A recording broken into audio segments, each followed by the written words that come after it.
Benar kata seorang filosof bahwa manusia itu adalah hewan yang berpikir. Ini jelas sekali ya. Tanpa filosof itu memberi tahu bahwa manusia adalah hewan berpikir. Keseharian manusia tidak bisa menghindari yang namanya berpikir.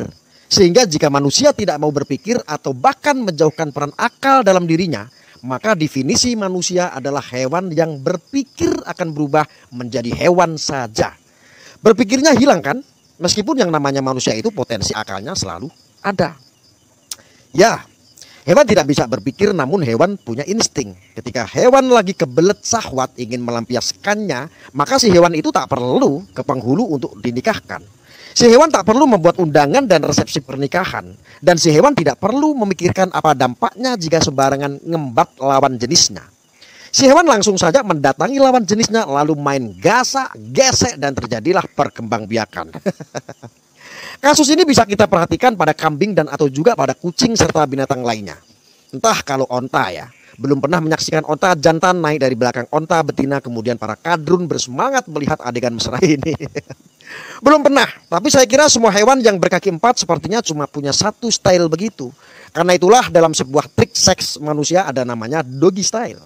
Saya kira sudah pada paham istilah ini. Ada banyak link pemersatu bangsa yang selalu ada adegan ini ya kan? Ada link pemersatu bangsa. Jadi betapa pentingnya peran akal pada kehidupan manusia. Tanpa akal mungkin manusia sudah punah. Lihatlah dinosaurus yang perkasa dan besar-besar itu. Karena dinosaurus tak punya akal, makanya jadi punah. Kemudian dinosaurus itu jadi bahan penelitian serta binatang atau monster antagonis dalam adegan-adegan film fiksi.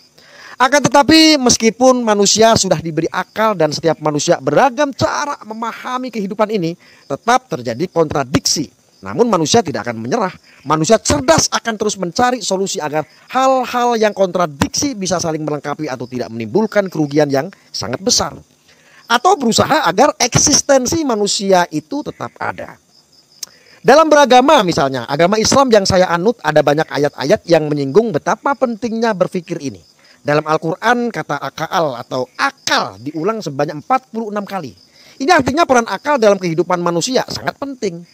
Akal bisa menjadi jembatan dalam memahami keutuhan dan alam semesta yang pada akhirnya manusia akan menemukan dirinya ternyata adalah makhluk yang diadakan, bukan penguasa mutlak. Sehingga bijak dalam memperlakukan manusia lainnya. Tidak semena-mena sebagaimana dengan seorang pimpinan pesantren yang memanfaatkan kelemahan para santrinya.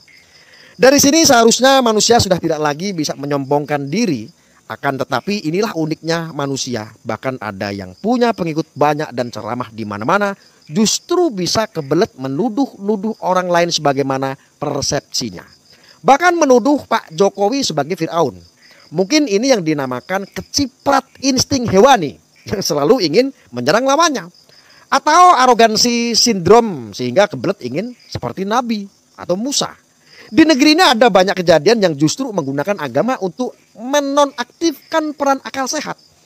Apakah ini disebabkan karena adanya kekeliruan dalam metode pembelajaran agama atau di pesantren selama ini?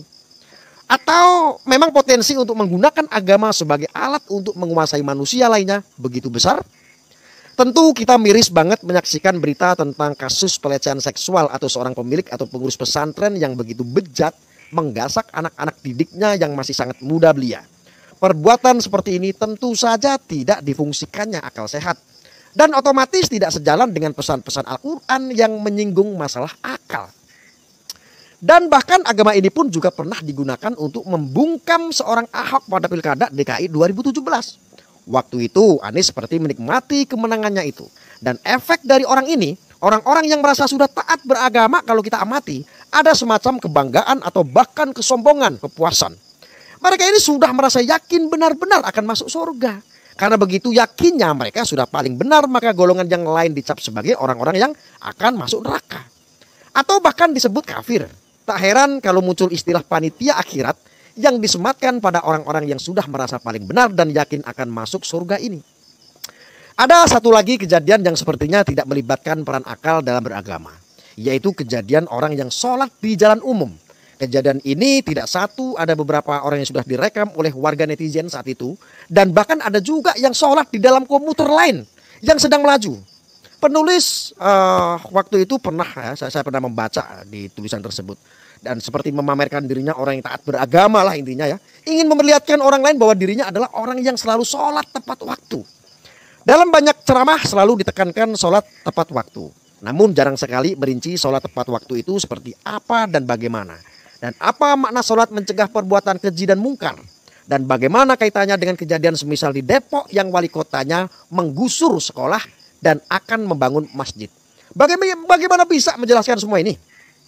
Ya walhasil apa yang diharapkan dari sholat itu justru belum bisa kelihatan kan. Bayangkan ada orang yang mengaku ulama tetapi setiap ceramahnya selalu menjelekkan pemerintah. Padahal pemerintahan ini tidaklah seperti Fir'aun. Ada praktik politik kotor dengan melibatkan agama di sini sepertinya. Dan ketahuilah di negeri ini jumlah masjid dan musola sangat paling banyak. Bahkan dalam satu kompleks saja bisa lebih dari 1, 2, 3 bahkan ya jaraknya berdekat-dekatan. Banyaknya masjid dan musola seharusnya berbanding dengan akhlak dan moral bangsa ini kan. Akan tetapi apa yang sudah kita saksikan sampai saat ini, agama kerap digunakan untuk alat politik dan atau mencari keuntungan pribumi dan golongan saja. Mengerikan, sangat-sangat mengerikan.